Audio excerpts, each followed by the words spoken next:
Interstellar movie एक बहुत ही जबरदस्त और थोड़ी कॉम्प्लिकेटेड मूवी है।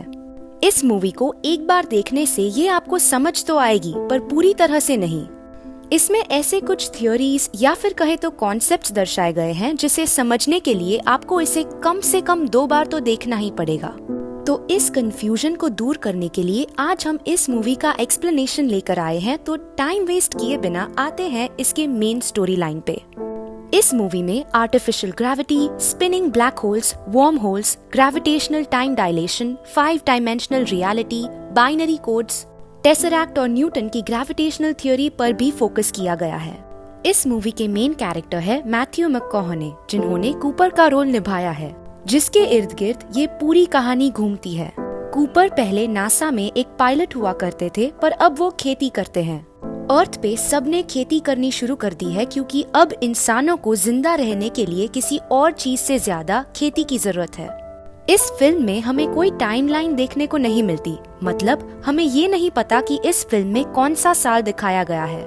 बस इतना पता है कि धरती अब इंसानों के रहने लायक नहीं बची। इस मूवी को देखने से आपको ये पता लगेगा कि ये मूवी काफी साल आगे की है, जिसमें आए दिन तूफान आना बहुत आम सी बात हो गई है और इसी वजह से फसल खराब होती रहती थी। और यही रीजन था कि कूपर ने मकई की खेती करना शुरू किया था। और एक ये रीजन भी था कि धरती पर 7 सालों पहले गेहूं और ओकरा उगना बंद हो गया था, इसीलिए वो अपनी फैमिली के साथ एक किसान का जीवन जीता था। उसकी फैमिली में 2 बच्चे, एक लड़का जिसका नाम टॉम और एक लड़की जिसका नाम मर्फ है, और इन सब के साथ कूपर के फादर इन लॉ भी रहते थे। मर्फ बहुत होशियार लड़की थी और उसे साइंस में काफी इंटरेस्ट था। एक दिन मर्फ के कमरे में रखे बुक शेल्फ में से कुछ किताबें अपने आप गिर गई, और ऐसा काफी बार हुआ। तब मर्फ ने कूपर से कहा कि डैड, मेरे रूम में भूत है। कूपर ने कहा कि भूत वूत कुछ नहीं होता, ये सब फिजूल की बातें हैं। तब मर्फ ने कहा कि कभी कभार तो मुझे लगता है कि आप ही वो भूत है। कूपर का कहना था कि ये सब बकवास है और तुम इन सब बातों पे ध्यान मत दो। मर्फ ने कहा कि आप ही ने तो कहा था कि साइंस का काम है उन फिनोमेना को एक्सप्लोर करना जिससे ज्यादातर लोग ठुकरा देते हैं, और आज आप ही इन बातों को फिजूल कह रहे हैं। तब कूपर कहता है कि अगर तुम्हें इस चीज को एक्सप्लोर करना ही है तो उसे ऑब्जर्व करो, उस पर फोकस करो और समझने की कोशिश करो कि आखिर ऐसा क्यों हो रहा है। अगले सीन में हमें ये दिखाया जाता है कि पूरी फैमिली एक बेसबॉल मैच देखने जाती है और उसी वक्त सायरन की आवाज आती है, क्योंकि तब तूफान आने वाला होता है। और ये तो अब आम सी बात थी, क्योंकि अब धरती पर आए दिन तूफान आते रहते हैं, तो इस कारण मैच को रद्द करना पड़ा। जब कूपर अपनी फैमिली को लेके अपने घर पहुंचता है, तब उसका घर पूरी तरह से धूल में ढक चुका होता है। जब वो मर्फ के रूम में जाता है, तब वह देखता है कि धूल की वजह से फ्लोर पे कुछ लाइंस बनी है। तब वो सोचता है कि ये लाइंस कैसे बनी होगी। तब मर्फ कहती है कि मैंने आपसे कहा था इस रूम में कुछ ना कुछ तो है, पर आपने मेरी बात नहीं मानी। कूपर मर्फ से कहता है कि आज रात मैं इस रूम में रहूंगा, तुम अपने भाई के रूम में सो जाओ। कूपर रात भर उन लाइंस को समझने की कोशिश करता है। सुबह को मर्फ अपने कमरे में जाती है और देखती है कि अभी भी कूपर उन लाइंस को स्टडी कर रहा होता है। कूपर एक कॉइन उछालता है और वो कॉइन उन लाइंस पर जाकर गिरता है। तब कूपर कहता है कि ये गोस्ट का काम नहीं, बल्कि ग्रेविटी का काम है, इसीलिए वो बुक्स अपने आप नहीं बल्कि ग्रेविटी के कारण गिर जाया करती थी। मर्फ जब नाश्ता लेकर आती है, तब कूपर कहता है कि ये मोर्स कोड नहीं बल्कि बाइनरी कोड्स है। थिक लाइंस 1 है और thin lines 0। Binary codes computer की लैंग्वेज है जो किसी भी मैसेज को सेंड या रिसीव करने में काम आती है। उसमें सारे मैसेजेस 1 और 0 के फॉर्म में होते हैं। कूपर उस मैसेज को डिकोड करके ये पता लगाता है कि वो किसी जगह के कोऑर्डिनेट्स हैं। कूपर और मर्फ उस जगह पर जाते हैं, पर उस जगह पर पहुंचने के बाद उन्हें वहाँ की सिक्योरिटी पकड़ लेती है और दोनों को अलग अलग कमरे में रखती है।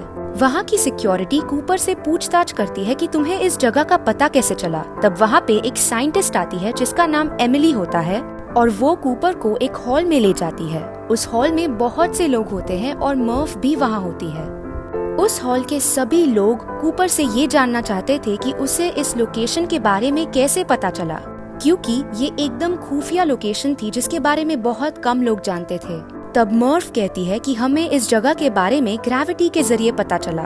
इस बात पर वहाँ बैठे एक इंसान ने कहा कि ऐसा कैसे हो सकता है, तुम हमारे साथ खेल मत खेलो, हमें बताओ कि तुम्हें इस जगह के बारे में कैसे पता चला। कूपर कहता है कि मैं झूठ नहीं बोल रहा, ये सब एक ग्रेविटेशनल अनोमली के कारण हुआ है। इसके बाद वहाँ पर बैठे एक शख्स जिनका नाम होता है प्रोफेसर ब्रैंड, वो कूपर को अपने साथ ले जाते हैं। असल में कूपर प्रोफेसर ब्रैंड को अच्छी तरह से जानता था क्योंकि वो भी उसके साथ नासा में काम करते थे। कूपर को लगता था कि नासा ऑर्गेनाइजेशन बंद हो चुकी है क्योंकि अब धरती पे लोगों को खाना मिलना भी मुश्किल था और नासा जैसी ऑर्गेनाइजेशन को चलाने के लिए बहुत पैसा लगता है। अगर पब्लिक को पता चलता कि इतना सारा पैसा एक स्पेस ऑर्गेनाइजेशन को चलाने में लगाया जा रहा है तो सारी पब्लिक इस बात का विरोध करती। इसीलिए ये सब प्रोजेक्ट्स बंद करवा दिए गए, मगर आज भी ये ऑर्गेनाइजेशन सबसे छुपकर अपना काम कर रही है। इसके साथ ही प्रोफेसर ब्रैंड कूपर से कहते हैं कि कई सालों से इस धरती पर गेहूं उगना बंद हो गया है और अगर ऐसा ही चलता रहा तो कुछ सालों बाद हम इस धरती पर कुछ भी नहीं उगा पाएंगे और इसी वजह से धरती पर ऑक्सीजन कम हो जाएगा। कूपर उनसे पूछता है कि क्या ऐसा कोई रास्ता है जिससे हम धरती पर वापस से ऑक्सीजन की मात्रा बढ़ा सके। तब प्रोफेसर ब्रैंड उससे कहते हैं कि हमें इससे बचाना नहीं है, हमें इसे छोड़ना है। इसके साथ साथ वो कूपर को बताते हैं कि स्पेस में एंड्योरेंस नाम का एक स्पेसशिप मौजूद है जिसमें इतना फ्यूल है कि हम दूसरी गैलेक्सी में कोई रहने योग्य ग्रह को ढूंढ सके। वो लोग कूपर को बताते हैं कि 48 साल पहले सैटर्न ग्रह के पास एक वर्म होल पाया गया।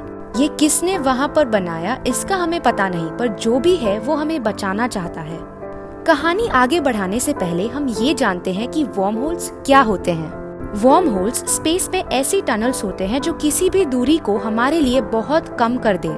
इसका मतलब हुआ कि जिस गैलेक्सी में जाने में इंसान को लाखों साल लगेंगे, अगर हम वर्म होल्स के थ्रू जाए तो हम बहुत ही कम समय में वहाँ पहुँच सकते हैं। प्रोफेसर ब्रैंड ये भी कहते हैं कि वो हमें बचाने की कोशिश कर रहे हैं। अब ये वो कौन है ये तो हमें आखिर में ही पता चलेगा। ब्रैंड ये भी कहते हैं कि उस वर्म होल में हमने अब तक 13 एस्ट्रोनॉट्स को भेजा था हमारे रहने लायक ग्रह को ढूंढने के लिए।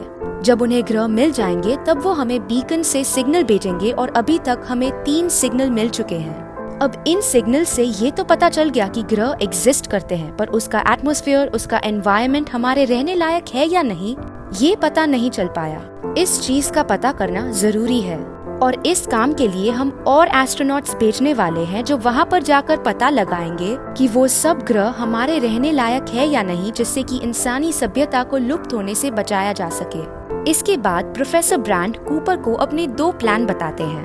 पहला है प्लान ए, जो कि है सारे इंसानों को एक बड़े से स्पेस शटल में बिठाकर उन्हें दूसरे ग्रह पे ले जाया जा सके।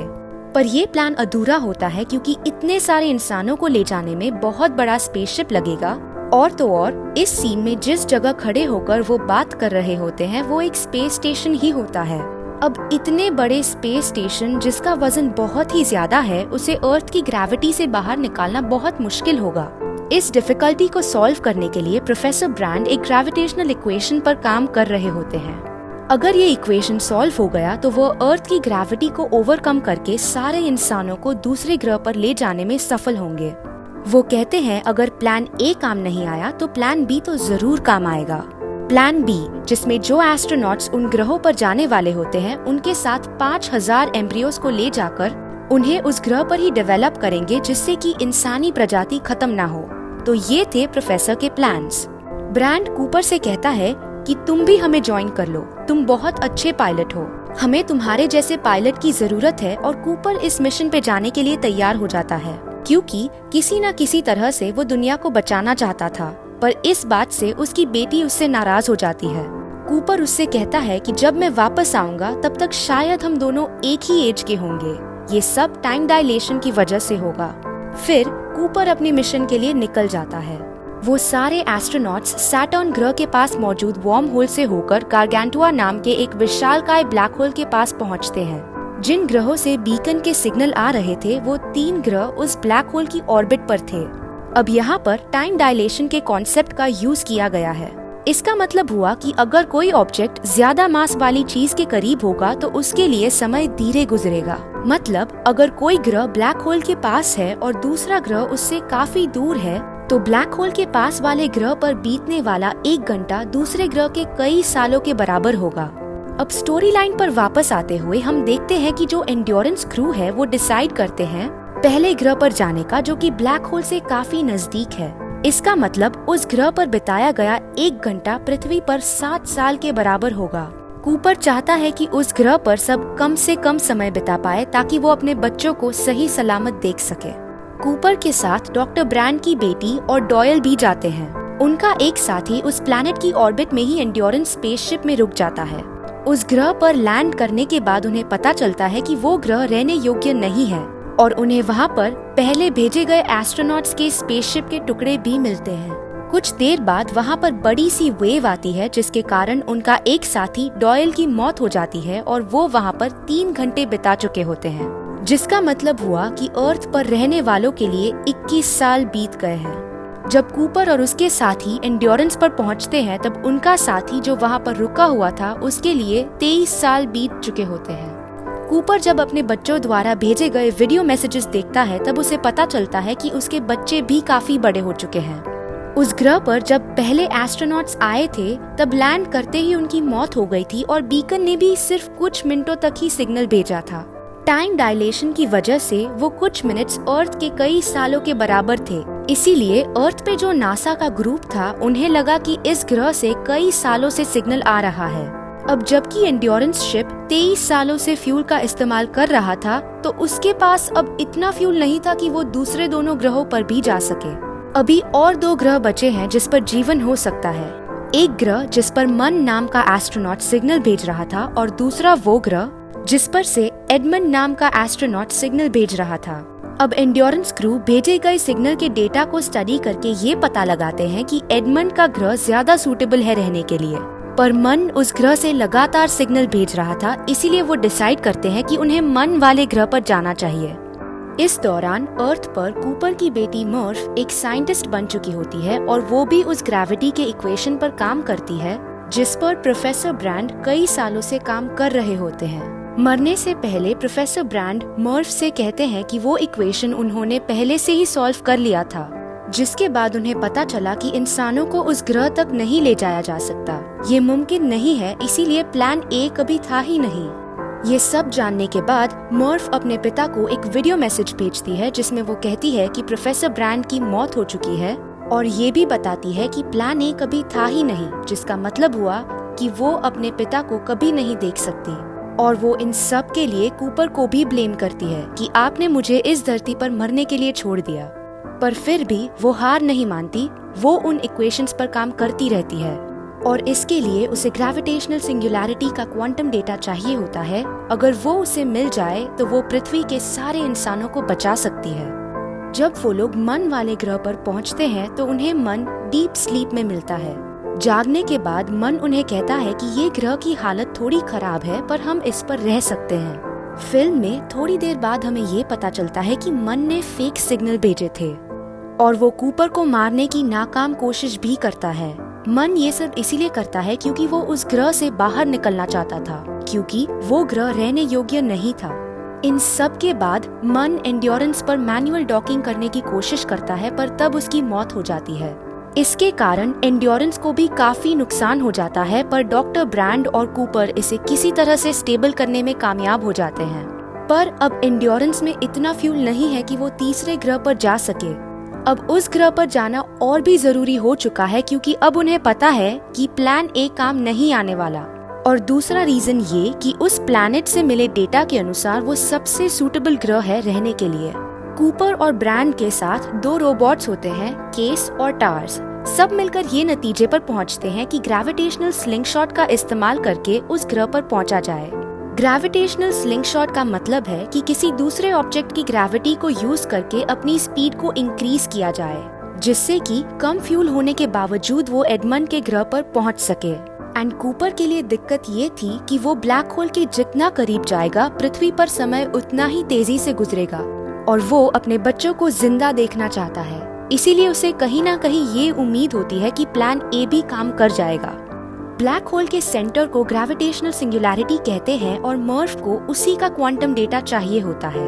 तो कूपर अपने रोबोट टार्स को उस ग्रेविटेशनल सिंगुलैरिटी में जाने को बोलता है और कहता है, उधर जाकर तुम मुझे वो क्वांटम डेटा भेजना ताकि मैं मर्फ को भेज सकूं और प्लान ए भी कामयाब हो जाए। पर ब्लैक होल में जाने के बाद टार्स उसे सिग्नल नहीं भेज पाता। अब एंड्योरेंस के भारी होने के कारण कूपर अपने यान को उससे अलग कर लेता है ताकि डॉक्टर ब्रांड एडमंड के ग्रह पर जाकर प्लान बी को सफल बना सके, और कूपर ब्लैक होल की ग्रेविटी के कारण उसमें चला जाता है। ब्लैक होल के सेंटर की ओर खींचने की वजह से उसे लगता है कि वो मर जाएगा, पर वो टेसरैक्ट में पहुंच जाता है। उस टेसरैक्ट में वो अपनी बेटी के कमरे को देखता है जहां पर बुक्स अपने आप गिर जाया करती थी। अब मजे की बात ये है कि उस टेसरैक्ट के जरिए वो पास्ट या फ्यूचर में देख सकता है। टेसरैक्ट में टाइम भी एक फिजिकल डायमेंशन बन जाता है। जैसे आप स्पेस में आगे पीछे देख सकते हो, वैसे आप टाइम में भी आगे पीछे देख सकते हो। टेसरैक्ट को समझने के बाद कूपर अपनी बेटी को ग्रेविटी के जरिए ये मैसेज देता है कि वो उसे जाने से रोक ले, और छोटी मर्फ इस मैसेज को डीकोड भी कर लेती है, जिसे वो अपनी नोटबुक में लिखती है। नासा के कोऑर्डिनेट्स भी कूपर ही ग्रेविटी के जरिए बताता है, जिसे आपने इस मूवी के स्टार्टिंग सीन में देखा होगा। तो बचपन में मर्फ जिसे भूत समझ रही थी, वो फ्यूचर से आए उसके डैड ही थे। अब कूपर को उस टेसरैक्ट में टार्स भी मिलता है, जिसे उसने खुद से पहले ब्लैक होल में भेजा था डेटा कलेक्ट करने के लिए। टार्स उसे कहता है कि उसने वो डेटा कलेक्ट कर लिया है जिससे कि प्लान ए भी सफल हो सके। कूपर उसे कहता है कि वो डेटा मुझे सेंड कर दो। अब कूपर बाकी के पृथ्वी वासियों को भी बचा सकता है, बस उसे अब वो क्वांटम डेटा मर्फ को भेजना होता है। वो सोचता है कि उस डेटा को वो मर्फ तक कैसे पहुंचाएगा। फिर वो ग्रेविटी की मदद से मोर्स लैंग्वेज में उस वॉच में डेटा भेजने की कोशिश करता है, और वो कामयाब भी हो जाता है। जब मर्फ उस वॉच को देखती है तब वो समझ जाती है कि ये मोर्स कोड है, जिसे वो डीकोड करके अपना इक्वेशन सॉल्व कर लेती है, और पृथ्वी के लोगों को उस विशाल स्पेस स्टेशन पे शिफ्ट कर दिया जाता है। कूपर के डेटा भेजने के बाद वो टेसरैक्ट गायब हो जाता है, और जो कि टेसरैक्ट ब्लैक होल के बीच में था, इसीलिए टाइम डायलेशन की वजह से कूपर का बिताया गया 1 मिनट भी पृथ्वी पर 50 सालों से भी ज्यादा है। ब्लैक होल से कूपर को दूसरे एस्ट्रोनॉट्स बचा लेते हैं, और जैसे उसकी आंखें खुलती है वो अपने आप को एक बड़े से स्पेस स्टेशन में पाता है। इसका मतलब ये हुआ कि प्लान ए भी सक्सेसफुल हो चुका था। वो देखता है कि अब इंसानों ने ग्रेविटी को पूरी तरह से समझ लिया है, और वहाँ रहने वाले लोगों को कोई दिक्कत नहीं है। उस स्पेस स्टेशन का नाम कूपर स्टेशन होता है, जो उसकी बेटी के नाम पर रखा गया है। जब वो अपनी बेटी से मिलता है, वो देखता है कि उसकी बेटी बहुत बूढ़ी हो चुकी है, और उसकी उम्र में कुछ सालों का ही अंतर आया है। उसकी बेटी को मिलने के बाद वो उस ग्रह पर जाने के लिए तैयार हो जाता है, जिस पर उसने डॉक्टर ब्रांड को भेजा था। दूसरे सीन में ये बताया जाता है कि डॉक्टर ब्रांड सही सलामत उस ग्रह पर पहुंच जाती है। ये फिल्म में नहीं दिखाया कि कूपर उससे मिलता है या नहीं, फिल्म यही खत्म हो जाती है। अब बात करते हैं वो लोगों की जिसने सैटर्न के पास वॉर्म होल क्रिएट किया ताकि इंसान अपने रहने के लिए दूसरा ग्रह ढूंढ सके, और जिसने टेसरैक्ट बनाया।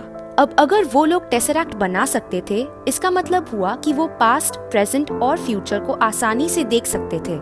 टेसरैक्ट बनाकर उन्होंने कूपर के जरिए इंसानों को बचाया। पहले नासा वाले ये मानते थे कि वो लोग कोई एडवांस्ड बीइंग्स हो सकते हैं जो हमें बचाना चाहते हैं, पर टेसरैक्ट में जाने के बाद कूपर को पता चलता है कि वो और कोई नहीं बल्कि फ्यूचर के इंसान ही है।